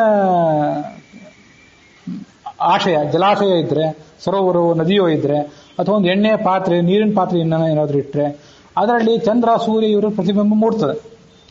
ಪ್ರತಿಬಿಂಬ ಮೂಡಿದಾಗ ಆ ಚಂದ್ರ ಅಥವಾ ಸೂರ್ಯ ಆಕಾಶದಲ್ಲಿ ಕಾಣಿಸ್ಕೊಂಡ್ರೆ ಅಲ್ಲಿ ಒಳಗೆ ಪ್ರತಿಬಿಂಬ ಕಾಣಿಸ್ತದೆ. ಏನಾದ್ರು ಮೋಡ ಮುಸುಕಿ ಹೋದ್ರೆ ಅಲ್ಲಿರುವಂತಹ ಪ್ರತಿಬಿಂಬನೂ ಕೂಡ ನಷ್ಟ ಆಗಿಬಿಡ್ತದೆ. ಹಾಗಾಗಿ ಆ ಪ್ರತಿಬಿಂಬ ಅಂತ ಅನ್ನೋದು ಪೂರ್ಣವಾಗಿ ಆ ಮೇಲಿರುವಂತಹ ಬಿಂಬಕ್ಕೆ ಅಧೀನ. ಬಿಂಬಕ್ಕೆ ಅಧೀನ ಮತ್ತು ಬಿಂಬಕ್ಕೆ ಸದೃಶ. ಬಿಂಬ ಪ್ರತಿಬಿಂಬ ಅಂತ ಪರಮಾತ್ಮನ ಎದುರಿಗೆ ಹೇಳ್ಕೋತೀವಲ್ಲ, ಅವನು ಬಿಂಬ, ನಾವು ಪ್ರತಿಬಿಂಬ ಅಂತ ಏನರ್ಥ? 2 ಅರ್ಥ ಅದಕ್ಕೆ. ಒಂದು ಅಧೀನ ಅಂತ ಅರ್ಥ, ಅವನಿದ್ರೆ ನಾವು, ಇಲ್ಲದ್ರೆ ನಾವಿಲ್ಲ. ಮತ್ತೊಂದು ಸದೃಶ, ನಾವು ಅವನಿಗೆ ಸದೃಶರು, ನಾವು ಪರಮಾತ್ಮನಿಗೆ ಸದೃಶರು. ಯಾವ ತರ ಸದೃಶರು ಅಂತಂದ್ರೆ ಸುಖ, ಜ್ಞಾನ ಇತ್ಯಾದಿಗಳ ಮೂಲಕವಾಗಿ ನಾವು ಅವನಿಗೆ ಸದೃಶರು. ಹಾಗಾಗಿ ನಾವು ಯಾವತ್ತೂ ಕೂಡ ನಾವು ಪರಮಾತ್ಮನ ಅನಂತಾನಂತ ಸುಖ, ಅನಂತಾನಂತ ಜ್ಞಾನ ಅವನಿಗಿದೆಯಲ್ಲ, ಅದರಲ್ಲಿ ಯಾವುದೋ ಒಂದು ತುಣುಕು ಸುಖ, ಯಾವುದೋ ಒಂದು ತುಣುಕಿನ ಜ್ಞಾನಕ್ಕೆ ನಾವು ಕೂಡ ಆಶ್ರಯರು. ಆ ಪರಮಾತ್ಮನ ಪುತ್ರರು ನಾವು, ಅಮೃತ ಪುತ್ರರು ಅಂತ ಕರೆಸ್ಕೋತೇವೆ ನಾವೆಲ್ಲರೂ ಕೂಡ. ಅಮೃತ ಪುತ್ರರಾದ್ರಿಂದ ನಾವೆಲ್ಲರೂ ಕೂಡ ಭರವಸೆ ಇಡಬೇಕು ಈ ಸಂಸಾರದಲ್ಲಿ.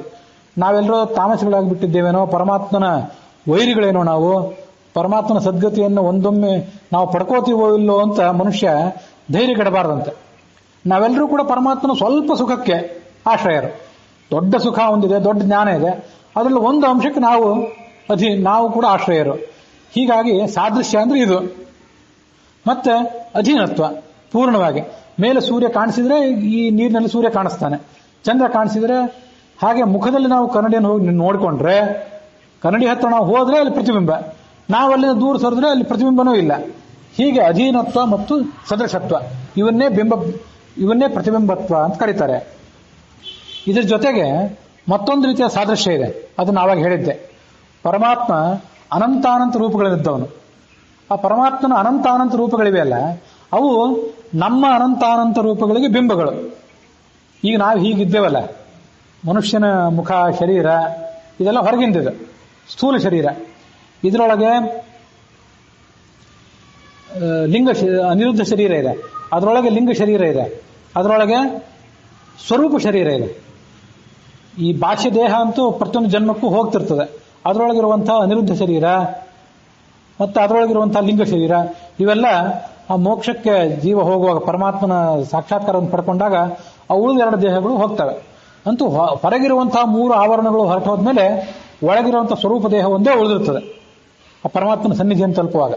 ಆ ಸ್ವರೂಪ ದೇಹ ಇದೆಯಲ್ಲ, ಅದಕ್ಕೆ ನಾಶ ಇಲ್ಲ. ಆ ಸ್ವರೂಪ ದೇಹ ಕೆಲವೊಂದು ಬಾರಿ ಗಿಳಿ, ಹದ್ದು, ನಾನಾ ರೀತಿಯಾದಂಥ ಪ್ರಾಣಿಗಳು, ಕೆಲವು ಕಡೆ ಈಗ ನಮ್ಗೆ 2 ಕೈ ಇರಬಹುದು, ಆಗ 4 ಕೈ ಇರಬಹುದು. ಈಗ ಯಾವುದೋ ಒಂದು ಬಿಳಿಯ ಬಣ್ಣವೋ ಕಪ್ಪು ಬಣ್ಣವೋ ಎಂಥದೊಂದು ಬಣ್ಣ ಈಗ ನಮಗೆ ಬಂದಿರುವಂಥ ಬಣ್ಣ ಇದು. ಆವಾಗ ಪರಮಾತ್ಮನಂತೆ ಕೆಲವರು ನೀಲ ಬಣ್ಣ ಉಳ್ಳವರಾಗಿರ್ತಾರೆ. ಅದೆಲ್ಲ ಯೋಗ್ಯತಾದಿಂದ ಬಹಳ ದೊಡ್ಡವರೇನಾಗಿರ್ತಾರೆ. ಪರಮಾತ್ಮನಂತೆ 4 ಕೈಗಳುಳ್ಳವರು, ನೀಲವರ್ಣ ಉಳ್ಳವರು, ಹೊಳೆಯುವಂತಹ ಆಭರಣಗಳನ್ನು ತೊಟ್ಟವರು. ವ್ಯತ್ಯಾಸ ಏನಂದ್ರೆ ಅವನು ಗರುಡದ ಮೇಲೆ ಸಂಚಾರ ಮಾಡ್ತಾನೆ, ಶೇಷದ ಮೇಲೆ ಮಲಗ್ತಾನೆ, ಲಕ್ಷ್ಮೀಪತಿಯಾಗಿದ್ದಾನೆ. ಅವ್ರು ನಮಗಿಲ್ಲ. ಅದು ಬಿಟ್ರೆ ಪರಮಾತ್ಮನದ್ದೇ ನೀಲ ಬಣ್ಣ, 4 ಕೈಗಳು ಇವೆಲ್ಲ ಇರ್ತಾವಂತ ಕೆಲವರಿಗೆ, ಯೋಗ್ಯತಾದಿಂದ ಬಹಳ ಶ್ರೇಷ್ಠರಾದವರಿಗೆ. ಇನ್ನು ಕೆಲವರು ಹದ್ದು, ಗಿಳಿ ಇತ್ಯಾದಿ ರೂಪದವರು ಇರ್ತಾರೆ. ಪರಮಾತ್ಮನ ಅನಂತಾನಂತ ರೂಪಗಳಿವೆ. ಆ ಅನಂತಾನಂತ ರೂಪಗಳೆಲ್ಲ ಕೆಲವು ಇಂಥ ಮುಖಗಳು, ಇನ್ನು ಕೆಲವು ಸಿಂಹದ ಮುಖ, ವರಾಹದ ಮುಖ, ನಾನಾ ಥರದ ಮುಖಗಳಿದ್ದಂಥ ಮುಖಗಳಿವೆ ಪರಮಾತ್ಮನಿಗೆ. ಗಜಮುಖ ಇದೆ, ಆ ಗಜಮುಖನೂ ಒಬ್ಬರಿಗೆ ಪ್ರತಿಬಿಂಬನೆ. ಹಿಂದೊಂದ್ಸರಿ ಅದನ್ನು ಹೇಳಿದ್ದೆ.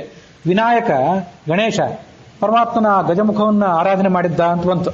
ಹೀಗೆ ಪರಮಾತ್ಮನ ಅನಂತಾನಂತ ರೂಪಗಳು ಅನಂತಾನಂತ ಜೀವಿಗಳಿಗೆ ಬಿಂಬ. ಹಾಗಾಗಿ ಪರಮಾತ್ಮನಿಗೆ ಆ ಎಲ್ಲಿ ರೂಪ ಇರ್ತದಲ್ಲ, ಅದೊಂದು ಮೂಲ ರೂಪ, ಅಂಥದೇ ಒಂದು ರೂಪ ಇವರಿಗೂ ಬಂದಿರ್ತದೆ ಅಂತಲ್ಲ, ಸ್ವಾಭಾವಿಕವಾಗಿ ಇರ್ತದೆ ಅದು. ಆ ಇದ್ದದ್ದಕ್ಕೆ ಮೇಲೆ ಲಿಂಗ ಶರೀರ ಮತ್ತೆ ಅನಿರುದ್ಧ ಶರೀರ ಮತ್ತೆ ಮೂರನೇದಾಗಿ ಈ ಸ್ಥೂಲ ಶರೀರ, ಇವೆಲ್ಲ ಆವರಕ ಆಗಿರ್ತವೆ. ಇವು ಆವರಕ ಆಗಿರೋದ್ರಿಂದ ಒಳಗಿರುವಂತಹ ಸ್ವರೂಪ ಶರೀರದ ಒಂದು ಪರಿಚಯವೇ ನಮ್ಗೆ ಆಗೋದಿಲ್ಲ. ನಾವು ಇದನ್ನೇ ಆರಾಧನೆ ಮಾಡ್ತಾ ಇದನ್ನೇ ಮೆಚ್ಚುತ್ತಾ ಕಾಲ ಕಳೀತಿರ್ತೇವೆ. ಹೀಗೆ ಸ್ವರೂಪ ಶರೀರ ಅಂತಿದೆಯಲ್ಲ, ಆ ಸ್ವರೂಪ ಶರೀರಕ್ಕಿರುವಂತಹ ರೂಪ ಇದೆಯಲ್ಲ, ಆ ರೂಪ ಪರಮಾತ್ಮನ ರೂಪವನ್ನು ಹೋಲುವಂಥದ್ದು. ಹೀಗೆ ಅಲ್ಲಿ ಇದು ಮೊದಲನೇ ಬಿಂಬ ಪ್ರತಿಬಿಂಬ ವ್ಯವಸ್ಥೆ. ಈ ಬಿಂಬ ಪ್ರತಿಬಿಂಬ ವ್ಯವಸ್ಥೆ ಇದೆಯಲ್ಲ, ಇದು ಮೊದಲನೇದ್ದು. ಅದು ಪರಮಾತ್ಮನಿಗೂ ಅವನ ಆ ಭಕ್ತರಿಗೂ ನೇರವಾಗಿರುವಂಥದ್ದು. ಇದು ನಡುವೆ ಯಾರಿಲ್ಲ ಅಲ್ಲಿ. ಆಯಾ ಜೀವರಿಗೆ ನೇರವಾಗಿ ಇವರು ಪ್ರತಿಬಿಂಬ, ಅವನು ಬಿಂಬ. ನಡುವೆ ವಾಯುವೂ ಇಲ್ಲ, ಲಕ್ಷ್ಮಿಯೂ ಇಲ್ಲ, ಮುಖ್ಯ ಪ್ರಾಣನೂ ಇಲ್ಲ, ಯಾರೂ ಇಲ್ಲ ಇದರಲ್ಲಿ. ಈ ಮೊದಲನೇ ಬಿಂಬ ಪ್ರತಿಬಿಂಬ ಭಾವಕ್ಕೆ ಇದು ಮೊದಲನೇದ್ದಾಗಿ. ಇನ್ನು ಎರಡನೇದ್ದೇನಿದೆ, ಆ ತಾತ್ಪರ್ಯ ನಿರ್ಣಯಕ್ಕೆ ಹೊಂದಿಕೊಂಡು ಆವಾಗ ಹೇಳಿದ್ದೆ. ಆ ಎರಡನೇ ಬಿಂಬ ಪ್ರತಿಬಿಂಬ ಭಾವ ವ್ಯವಸ್ಥೆ ಎಂಥದ್ದು ಅಂದ್ರೆ, ಪರಮಾತ್ಮನಿಗೆ ಸ್ತ್ರೀರೂಪಗಳಿವೆ, ಪುರುಷ ರೂಪಗಳಿವೆ. ಪರಮಾತ್ಮನ ಸ್ತ್ರೀರೂಪ ಒಂದು ಲಕ್ಷ್ಮೀದೇವಿಗೆ ಬಿಂಬ. ಲಕ್ಷ್ಮೀದೇವಿ ಮುಂದೆ ಸರಸ್ವತಿ ಇತ್ಯಾದಿಗಳಿಗೆ ಬಿಂಬ. ಆ ಸರಸ್ವತಿ ತನ್ನ ಕೆಳಗಿರುವಂತಹ ಸ್ತ್ರೀ ದೇವತೆಗಳಿಗೆ ಬಿಂಬ.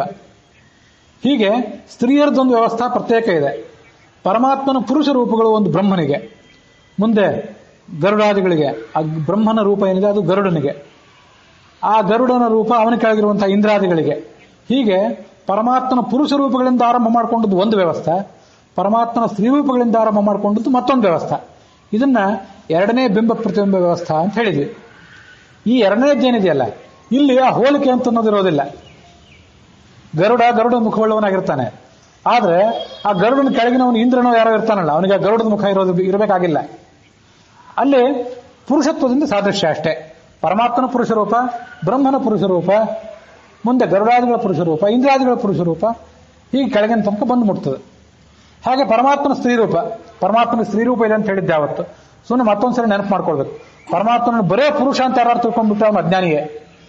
ಪರಮಾತ್ಮನ ಬರೀ ಸ್ತ್ರೀ ಅಂತ ತಿಳ್ಕೊಂಡ್ಬಿಟ್ರೆ ಅವನು ಅಜ್ಞಾನಿ. ಪರಮಾತ್ಮನ ಸ್ತ್ರೀರೂಪನೂ ಇದೆ, ಪುರುಷ ರೂಪನೂ ಇದೆ ಅಂತ ಯಾರು ತಿಳ್ಕೊಂಡಿರ್ತಾನೆ ಅವನೇ ಜ್ಞಾನಿ ಅಂತ. ಪರಮಾತ್ಮನಿಗೆ ಗಾಯತ್ರಿ ಅನ್ನುವಂಥ ಸ್ತ್ರೀರೂಪ ಇದೆ, ಸೂರ್ಯನಂತೆ ಹೊಳೆಯುವ ರೂಪ. ಹಯಗ್ರೀವ ರೂಪದ ಒಂದು ಸ್ತ್ರೀರೂಪ ಇದೆ. ಇದನ್ನೆಲ್ಲ ಗಾಯತ್ರಿ ಜಪ ಮಾಡುವಾಗ ಆಲೋಚನೆ ಮಾಡಬೇಕು ಅಂತ ಹೇಳಿದೆ. ಹಾಗಾಗಿ ಅನೇಕ ಸ್ತ್ರೀರೂಪಗಳು ಪರಮಾತ್ಮನಿಗಿವೆ. ಶರೀರದಲ್ಲೇ 36,000 ಸ್ತ್ರೀರೂಪಗಳು ಎಡಭಾಗದಲ್ಲಿವೆ. ಹಾಗಾಗಿ ಪರಮಾತ್ಮನ ಸ್ತ್ರೀರೂಪಗಳು ಲಕ್ಷ್ಮೀ ಮೊದಲಾದವರಿಗೆ ಬಿಂಬ, ಪರಮಾತ್ಮನ ಪುರುಷ ರೂಪಗಳು ಬ್ರಹ್ಮ ಮೊದಲಾದವುಗಳಿಗೆ. ಅದನ್ನ ತಾತ್ಪರ್ಯ ನಿರ್ಣಯದಲ್ಲಿ ಆಭಾಸಕಾತ್ವತ ರಮಾಸ್ಯ ಮರುತ್ ಸ್ವರೂಪಾತ್ ಶ್ರೇಷ್ಠಾಪ್ಯಜಾತ ತದನುಗೀಹಿ ಶಿವತೋ ವರಿಷ್ಠಾಂತ ಮಹಾಭಾರತ ತಾತ್ಪರ್ಯ ನಿರ್ಣಯದ 1ನೇ ಅಧ್ಯಾಯದ 15ನೇ ಶ್ಲೋಕದಲ್ಲಿ ಬಂದಿರ್ತದೆ. ಆಭಾಸಕ ರಮಾ, ಆಭಾಸ ಅಂದ್ರೆ ಪ್ರತಿಬಿಂಬ ಅಂತ ಅರ್ಥ. ಅಸ್ಯ ಅಂದ್ರೆ ಪರಮಾತ್ಮನಿಗೆ, ಇದು 15ನೇ ಶ್ಲೋಕ. 14ನೇ ಶ್ಲೋಕ ಒಂದು ಬಂದಿತ್ತು, ಆಭಾಸಕೋಸ್ಯ ಪವನಃ, ಅಸ್ಯ ಈ ಪರಮಾತ್ಮನಿಗೆ ಪವನ ಅಂದ್ರೆ ಬ್ರಹ್ಮವಾಯುಗಳು ಪ್ರತಿಬಿಂಬರು ಅಂತ. ಇದು ಎರಡನೇದು. ಪುರುಷರದ ವ್ಯವಸ್ಥೆ ಒಂದು, ಸ್ತ್ರೀಯರದು ಒಂದು. ಮೊದಲನೇದನ್ನು ಹಾಗೆ ಹೇಳಿದೆ, ಅದು ಸಾದೃಶ್ಯಕ್ಕೆ ಕಾರಣವಾದದ್ದು. ಇದು ಎರಡನೇದ್ದು. ಮೂರನೇದು ಈಗ ಏನು ಹೇಳಿದ್ವಲ್ಲ, ಈಗ ಬಿಂಬರಣಿಪರು ಸ್ವೋತ್ತಮರು, ಪ್ರತಿಬಿಂಬರಣಿಪರು ಸ್ವಾವರರು ಅಂತ ಮೂರನೇ ವ್ಯವಸ್ಥೆ ಏನು ಹೇಳಿದ್ವಿ. ಈಗ ಹೇಳ್ತಿರುವಂಥದ್ದು ಇದು. ಪುರುಷರು ಸ್ತ್ರೀಯರು ಅಂತ ಏನೋ ವ್ಯತ್ಯಾಸ ಇಲ್ಲ ಇಲ್ಲಿ. ಮೊದಲು ಪರಮಾತ್ಮ, ಅವನ ನಂತರ ಲಕ್ಷ್ಮೀದೇವಿ, ಅವನ ನಂತರ ಬ್ರಹ್ಮ, ಅವನ ನಂತರ ಸರಸ್ವತಿ, ಹೀಗಿರುವಂಥವ್ರು. ಮೊದಲು ಜ್ಯೇಷ್ಠರು, ಆಮೇಲೆ ಕನಿಷ್ಠರು. ತಾರತಮ್ಯ ಅಂತ ಏನಿದೆ, ಆ ತಾರತಮ್ಯಕ್ಕನುಸಾರವಾಗಿ ಒಬ್ರು ಪರಮಾತ್ಮನ ನಂತರ ಉಳಿದೆಲ್ಲ ದೇವತೆಗಳು ಒಬ್ಬೊಬ್ಬರಾಗೆ ಅವರವರ ತಾರತಮ್ಯಕ್ಕನುಗುಣವಾಗಿ ನಮ್ಮ ತನಕ ಬಂದು ಮುಟ್ಟುವಂಥದ್ದು. ಇದು ಮೂರನೇದು. ಹೀಗೆ ಬಿಂಬರಣಿಪರು ಸ್ವೋತ್ತಮರು, ಶ್ರೇಷ್ಠರೆಲ್ಲರೂ ಬಿಂಬರು, ಕೆಳಗಿನವರೆಲ್ಲ ಪ್ರತಿಬಿಂಬರು. ಹಾಗಾಗಿ ಲಕ್ಷ್ಮೀದೇವಿಯೂ ಕೂಡ ಪರಮಾತ್ಮನಿಗೆ ಪ್ರತಿಬಿಂಬಳು, ಬ್ರಹ್ಮವಾಯುಗಳಿಗೆ ಬಿಂಬಳು ಅಂತ ತಿಳ್ಕೊಳ್ಬೇಕು. ಅದಕ್ಕೆ ಆಧಾರ ಎಲ್ಲಿ ಅಂತಂದ್ರೆ, ಅತಯೇವ ಚೋಪಮ ಸೂರ್ಯಕಾದೇವತ ಅಂತ ಒಂದು ಬ್ರಹ್ಮಸೂತ್ರ. ಅದು ಬ್ರಹ್ಮಸೂತ್ರಗಳ 3ನೇ ಅಧ್ಯಾಯದ 2ನೇ ಪಾದದಲ್ಲಿ ಬರುವಂತಹ ಸೂತ್ರ. ಅದು ಅದಕ್ಕೆ ಅನುವ್ಯಾಖ್ಯಾನದಲ್ಲಿ ಹೀಗೆ ಶ್ಲೋಕಗಳು. ಛಾಯಾ ವಿಷ್ಣು ರಮಾ ತಸ್ಯಾಹ ಛಾಯಾಧಾತ ವಿಶೇಷಕವು ತಸ್ಯೇಂದ್ರ ಕಾಮೌ ಚ ತಯೋಃ ತಯೋರಣ್ಯೇ ಅಖಿಲಾಹ ಅಪಿ. ಅನುವ್ಯಾಖ್ಯಾನ ನ್ಯಾಯಸುಧಾದ ಮೂಲ. ಈ ಅನುವ್ಯಾಖ್ಯಾನದ ಈ ಶ್ಲೋಕ ಏನಿದೆ ಇದು ಕೂಡ ಒಂದು ಯಾವುದೋ ವೇದದ ಒಂದು ಭಾಗವೇ. ಅದನ್ನೇ ಈ ಅನುವ್ಯಾಖ್ಯಾನದಲ್ಲಿ ಉದಾಹರಣೆ ಮಾಡಿದ್ದಾರಷ್ಟೇ. ಛಾಯಾ ವಿಷ್ಣೋ ರಮಾ. ರಮಾ ಅಂದ್ರೆ ಲಕ್ಷ್ಮೀದೇವಿ, ಅವಳು ಪರಮಾತ್ಮನಿಗೆ ಛಾಯಾ ಅಂದ್ರೆ ಪ್ರತಿಬಿಂಬ ಅಂತ ಅರ್ಥ. ಛಾಯಾ ಅಂದ್ರೆ ನೆರಳು ಅಂತ ಹೇಗೆ ಅಂತೇವೆ, ಹಾಗೆ ಪ್ರತಿಬಿಂಬ. ತಸ್ಯಾಹ ಛಾಯಾ ಧಾತ. ಆ ಲಕ್ಷ್ಮೀದೇವಿಗೆ ಪ್ರತಿಬಿಂಬ ಧಾತ ಅಂದ್ರೆ ಬ್ರಹ್ಮ. ತಸ್ಯ ಆ ಪರಮಾತ್ಮನಿಗೆ, ಆ ಚತುರ್ಮುಖ ಬ್ರಹ್ಮನಿಗೆ ವಿಶೇಷಕವು ಗರುಡ ಶೇಷರಿಬ್ಬರು ಕೂಡ ಆ ಚತುರ್ಮುಖ ಬ್ರಹ್ಮನಿಗೆ ಪ್ರತಿಬಿಂಬರು. ತಸ್ಯ ಇಂದ್ರಕಾಮವು ಮುಂದೆ ಆ ಗರುಡ ಶೇಷರಿಬ್ಬರಿಗೂ ಕೂಡ ತಯೋಹೋ ಆ ಗರುಡ ಶೇಷರಿಗೆ ಇಂದ್ರಕಾಮವು, ಇಂದ್ರ ಮತ್ತು ಕಾಮ ಇವರಿಬ್ಬರು ಕೂಡ ಸಮಾನ ಸ್ಕಂದರು, ಸಮಾನ ತಾರತಮ್ಯದಲ್ಲಿದ್ದವರು. ಅವರಿಬ್ಬರು ಕೂಡ ಗರುಡ ಶೇಷರಿಗೆ ಪ್ರತಿಬಿಂಬರು. ತಯೋಹ ಅನ್ಯೇ ಅಖಿಲಾಹ ಅಪಿ. ಇಷ್ಟು ಹೇಳಿದ್ಮೇಲೆ ಗೊತ್ತಾಯ್ತು ಉಳಿದವರೆಲ್ಲರನ್ನೂ ಕೂಡ ತಾರತಮ್ಯಕ್ಕನುಸಾರವಾಗಿ ಮೇಲಿನವರು ಬಿಂಬರು, ಕೆಳಗಿನವರು ಪ್ರತಿಬಿಂಬರು ಅಂತ ತಿಳ್ಕೊಳ್ಬೇಕು. ಹೀಗೆ ಬಿಂಬರಣಿಪರು ಸ್ವೋತ್ತಮರು, ಪ್ರತಿಬಿಂಬರಣಿಪರು ಸ್ವಾವರರು ಅಂತ ಹೇಳಿದ ಮಾತೇನಿದೆ ಅದು ಅನುವ್ಯಾಖ್ಯಾನದಲ್ಲಿ ಬಂದಂತಹ ಛಾಯಾ ವಿಷ್ಣು ರಮಾ ತಸ್ಯಾಹ ಛಾಯಾಧಾತ ವಿಶೇಷಕವು ಅನ್ನುವ ಮಾತೇನಿದೆ ಇದನ್ನ ಅವಲಂಬಿಸಿಕೊಂಡು ಬಂದದ್ದು ಅಂತ ತಿಳ್ಕೊಳ್ಬೇಕು. ಛಾಯಾ ಯಥಾ ಪುಂಸದೃಶಿ ಪುಮಧೀನಾಚ ದೃಶ್ಯತೆ. ಅನುವ್ಯಾಖ್ಯಾನದ ಮತ್ತೊಂದು ಶ್ಲೋಕ. ಛಾಯಾ ಅಂದ್ರೆ ಪ್ರತಿಬಿಂಬ, ಮನುಷ್ಯನ ಪ್ರತಿಬಿಂಬ ಕನ್ನಡಿಯಲ್ಲಿ ಕಾಣಿಸ್ತದಲ್ಲ, ಅದು ಮುಖಕ್ಕೆ ಸದೃಶವಾಗಿರ್ತದೆ ಮತ್ತು ಮುಖಕ್ಕೆ ಅಧೀನವಾಗಿರ್ತದೆ. ಮುಖ ಅಲ್ಲಿಂದ ಹೋದ್ರೆ ಪ್ರತಿಬಿಂಬನೂ ಹೋಯಿತು. ಅದರಂತೆ ಪರಮಾತ್ಮನಿಗೆ ಪೂರ್ಣವಾಗಿ ಅಧೀನ ಈ ಜೀವ ಅಂತ ಅದನ್ನ ಅಂಥ ಅನುಸಂಧಾನವನ್ನು ತಿಳ್ಕೊಳ್ಬೇಕು. ಹೀಗೆ ಬಿಂಬೋಸಿ ಪ್ರತಿಬಿಂಬೋಸ್ಮಿ ಅಂತ ಪರಮಾತ್ಮನ ಕುರಿತು ನಾವೇನು ಉಪಾಸನೆ ಮಾಡ್ತೀವಿ, ಅವನನ್ನ ಕುರಿತೇನು ನಾವು ನಮ್ಮ ನಮ್ರತೆಯನ್ನು ನಿವೇದನೆ ಮಾಡ್ಕೋತೀವಿ. ಮೂರು ರೀತಿಯಾಗಿ ನನಗೂ ನಿನಗೂ ಬಿಂಬ ಪ್ರತಿಬಿಂಬ ಭಾವ ಇದೆ. ಒಂದು ನನಗೂ ನಿನಗೂ ನೇರವಾಗಿರುವಂಥದ್ದು, ಬಿಂಬರಾಗಿ ನನ್ನ ಹೃದಯದೊಳಗಿದ್ದು ನನ್ನ ಕಡೆಯಿಂದ ಚಟುವಟಿಕೆ ಮಾಡಿಸ್ತೆ. ನನ್ನ ಸ್ವರೂಪ ಶರೀರಕ್ಕೂ ನಿನ್ನ ಸ್ವರೂಪ ಶರೀರಕ್ಕೂ ಹೋಲಿಕೆ ಇದೆ, ಅಲ್ಪ ಹೋಲಿಕೆ, ಬಹಳ ದೊಡ್ಡದಲ್ಲ ಅದು, ಅಲ್ಪ ಹೋಲಿಕೆ ಆದ್ರೆ ಇದೆ ಅದು. ಇದು ಮೊದಲನೇದ್ದು. ಎರಡನೇದ್ದು ಪರಮಾತ್ಮನ ಸ್ತ್ರೀರೂಪ ಸ್ತ್ರೀಯರಿಗೆ, ಪರಮಾತ್ಮನ ಪುರುಷ ರೂಪ ಪುರುಷರಿಗೆ, ಅದು ನನ್ನ ತನಕನೂ ಬಂದು ಮುಟ್ತದೆ. ಹಾಗಾಗಿ ಎರಡನೇ ಬಿಂಬ ಪ್ರತಿಬಿಂಬ ಇದು ನನಗೂ ನಿನಗೂ ಸಂಬಂಧಪಟ್ಟದ್ದು. ಮೂರನೇ ಬಿಂಬ ಪ್ರತಿಬಿಂಬ ಭಾವ ನನಗೂ ನಿನಗೂ ಸಂಬಂಧಪಟ್ಟದ್ದು ಅಂದ್ರೆ ಮೊದಲು ನೀನು, ಆಮೇಲೆ ಲಕ್ಷ್ಮೀದೇವಿ, ಮುಂದೆ ಬ್ರಹ್ಮವಾಯುಗಳು, ಮುಂದೆ ಗರುಡ ಶೀರ್ಷಾದಿಗಳು, ಇಂದ್ರಕಾಮಾದಿಗಳು, ಹೀಗೆ ಅಲ್ಲಿಂದ ನನ್ನವರೆಗೆ ಬಂದು ಮುಟ್ಟುವಂಥದ್ದು ಕೊನೆಯದ್ದು. ಹೀಗೆ ಮೂರು ರೀತಿಯಾದಂತಹ ಬಿಂಬ ಪ್ರತಿಬಿಂಬ ಭಾವ ಇದೆ. ನಾನು ಪರಮಾತ್ಮನ ಪ್ರತಿಬಿಂಬ ಅಂತಂದ್ರೆ ನಾನು ಅವನಿಗೆ ಸದೃಶ, ನಾನು ಅವನಿಗೆ ಅಧೀನ ಅಂತ ಅರ್ಥ. ಇವೆರಡೇ ಅರ್ಥ ಅದಕ್ಕೆ. ಹೀಗೆ ತಿಳ್ಕೊಳ್ಬೇಕು. ತಿಳ್ಕೊಂಡು ಆ ಪರಮಾತ್ಮನಿಗೆ ನಮ್ಮ ವಿನಮ್ರತೆಯನ್ನು ನಿವೇದನೆ ಮಾಡಿಕೊಳ್ಬೇಕು ಅಂತನ್ನೋದನ್ನ ಈ ಹರಿಕಥಾಮೃತ ಸಾರದ ಈ 5ನೇ ವಿಭೂತಿ ಸಂಧಿ ಏನಿದೆ ಅದರಲ್ಲಿ 34ನೇ ಪದ್ಯ ಮತ್ತು 35ನೇ ಪದ್ಯಗಳಲ್ಲಿ ನಾವು ಶ್ರವಣ ಮಾಡಿದ್ದೀವಿ ಅನ್ನೋಲ್ಲಿಗೆ ಇವತ್ತಿನ ಈ ಶ್ರವಣ ಸಮಾಪ್ತಿಯನ್ನು ಕಂಡಿದೆ.